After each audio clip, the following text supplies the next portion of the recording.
All right, guys, what's going on? It's Jack, and welcome back to another video. So, according to an insider of a video that I saw, and I'll leave a link in the description below. So, obviously, since this is like an insider supposed information, you want to take this with a grain of salt. However, according to what's been said in the article, it seems that if it's true that Ubisoft is definitely in big trouble, as a matter of fact, in so much big trouble that they could be on the verge of bankruptcy. Now, obviously, this actually has a lot to do with XDefiant, and I wanted to cover this because, well, for multiple reasons. But one big reason is because, again, we're pretty much worried about XDefiant here, and obviously Ubisoft is the publisher and all of the funding comes from them. So now, how is it, according to this insider, that Ubisoft is could be in trouble if all of this is obviously true from a financial standpoint?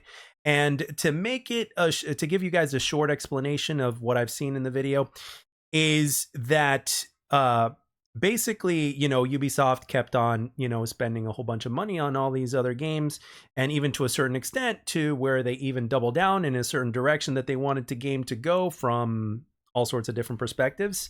And if you see the video, even within the first 5 minutes, you'll know what I'm talking about.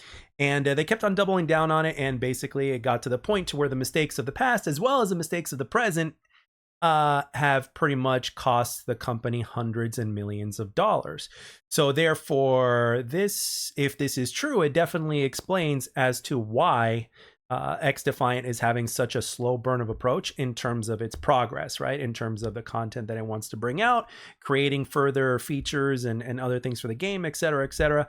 It's been a very slow burn of approach, and it's probably because they don't have a big dev team, because of the fact that there's not much money for Ubisoft to spend, because they're literally like hundreds of millions of dollars behind, according to the insider that gave this YouTuber the information and that he made a video on. And again, the link of that will be in the description below. So obviously this explains a whole bunch of other things if all this is true in accordance with XDefiant. Now, the thing is with XDefiant, the interesting thing about this is because obviously it's the game that I care about. It's a game that I've put in so much time into it, because despite its problems and despite everything that the community has been concerned about, I enjoy the game. At the same time, I never really ask for too much, but despite all that, I enjoy the game. I enjoy it enough to put, as of now, 477 hours into it, and I've played over 2,500 matches. So, and it's been a long time, probably since Black Ops 3, since I put that much amount of time into a game, within that certain period of time, right? So again, it's the little things that make me happy, but at the same time, that is not the majority of the community, especially when you look at a lot of the features that are missing, the store, and the kind of prices that they're asking for in the store, as well as what's in the store. Now, from a developer standpoint, I honestly think here's the interesting part, right? Like, obviously, I have faith in the developers. I've mentioned this previously, and I still mention it now, and I have not changed my mind about that.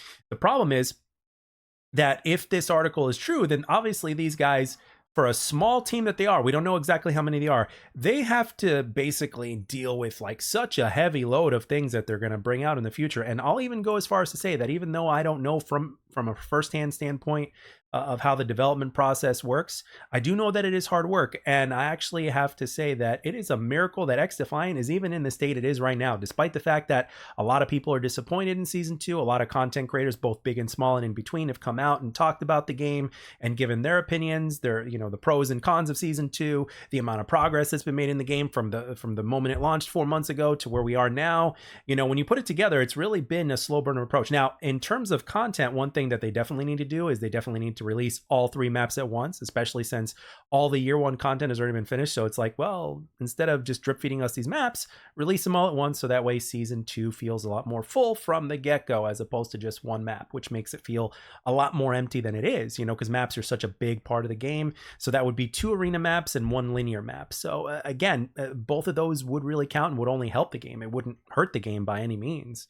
So now we all know what's coming in XDefiant in terms of what the developers have said, and we also have heard rumors that so far, in terms of everything that I've covered, as far as I understand, have been coming to fruition, and the game has an exciting future ahead of it. However, as an XDefiant community, and as well as an XDefiant content creator who actually is as transparent as he can possibly be, and honest around here, like, we also have to keep in mind that it is possible that the game may not make it, because at the end of the day, it costs money to make to keep this thing going. Now please correct me if I'm wrong on this, because again, I got this information from another person who's more intelligent than I am, and they mentioned this, and ever since they mentioned it, I kind of been keeping it in the back of my mind. But to my knowledge, even if you've got a decent amount of players playing the game, if none of those players are spending any money in the store, then apparently the game is going to die regardless, because it costs Ubisoft to keep the servers up, so therefore we're not even breaking even. Now, don't get me wrong, I'm not trying to tell people to go to the store and spend money in the store, right? Now, obviously, Ubisoft needs to do their part and make the store a lot more affordable and increase the quality of the things that are in the store in order for that to even be a consideration, you know, because as a person who never buys cosmetics because they really mean nothing to me, I do buy the battle pass for this game, or, you know, have spent money in a battle pass for this game, because I want to show my support to the devs, you know? So, because the thing is, like, from a development standpoint, the thing about XDefiant is that it is like heading in the right direction, but it's obviously crawling there because there's not enough manpower for them to like walk or sprint to their destination, so to speak, right? So it's a very, very slow thing. And the thing is this, it's not just the lack of funding that may be a big problem for this game, obviously, if all these things are true of the video that I linked in the description below, but also with the fact that the community only has so much patience nowadays. The people that are still playing the game, again, I can only speak for myself, but a lot of people that are playing the game have a similar mindset to myself. But when you're talking about people that come and go, or for people that, whether they're content creators or not, for people that either come and go or that play the game casually, or that are, you know, whatever the deal is, like, if there's not a certain amount of things or certain features in a game, they're not going to stick around and continue to play that game, regardless of the fact that it's free to play. And I've even heard some people say that, like, they want to give this game money to support the game, but the game is, you know, not letting them, because not because of a bug or something, or because the store's not working. No, because it's like they're kind of shooting themselves in the foot. At least not the developers, but as far as I know, it's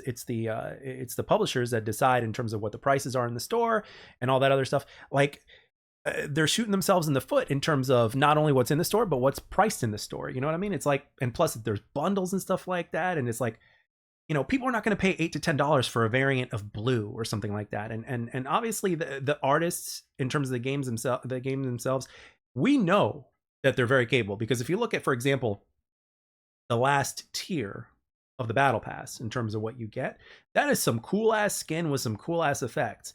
Like, if you were to give something for like that all by itself for a much more affordable price, I guarantee you more people will buy it. And again, a little bit of something is better than zero of nothing, right? I mean, these guys are just trying to, you know, basically pull an Activision and ask their consumers to spend like anywhere from, you know, $8 to $10 to $29 or $39 on bundles or single pieces or whatever it is that they're doing in the store.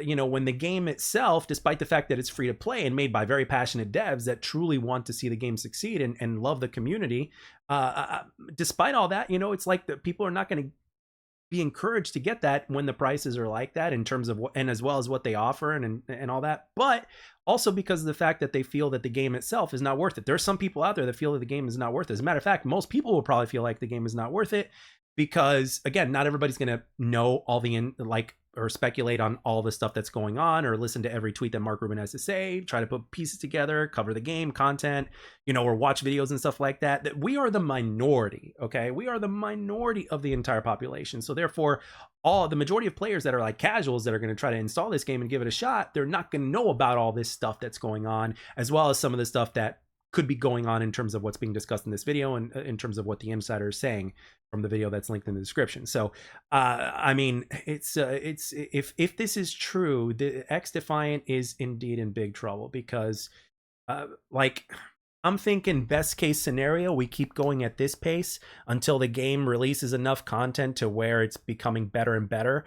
And it's just going to take a while, but at the same time, can this game have a resurgence like a Rainbow Six Siege, which is actually said to be doing pretty good for the company even now?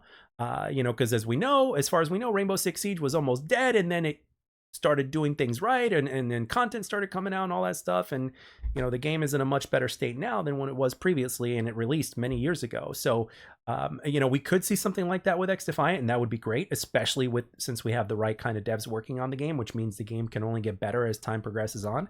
But at the same time, I also feel like in the year 2024, you have a very limited window in order to not only make a first impression, but to keep person's first impression. So a lot of players are just not going to be patient enough. But at the same time, as a person who supports the game, all I can do is remain hopeful. And for me personally, and I've said this time and time again, I will ride out this XDefiant train until there is no train anymore, until that XDefiant train no longer exists, or whatever the deal is, And if something happens, or if somebody sells it, or if Ubisoft decides to sell XDefiant, or if whatever the deal is or something like that happens, obviously that would be covered on here. It would be a very interesting thing.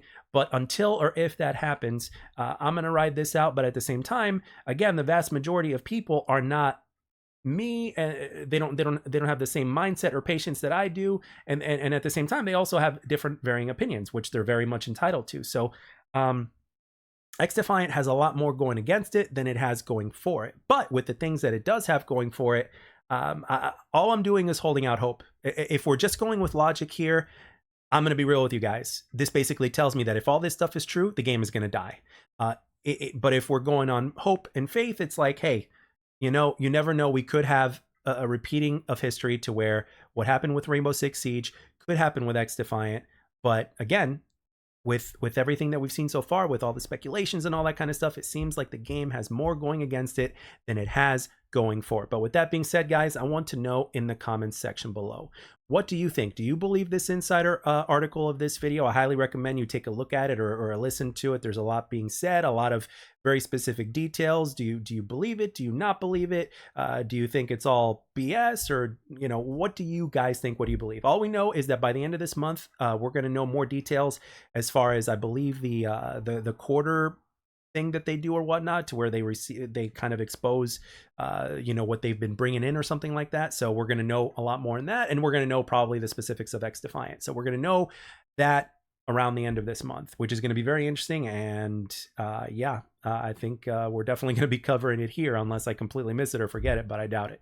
So with that being said, I'd really love to know your opinions down below in the comments section, and what do you believe? And also you can basically word it if you want to. You can also make it to where you can give me both sides of what you think. In other words, if from a faith perspective, do you have faith and hope and are holding out for the fact that we might have a resurgence, kind of like Rainbow Six Siege?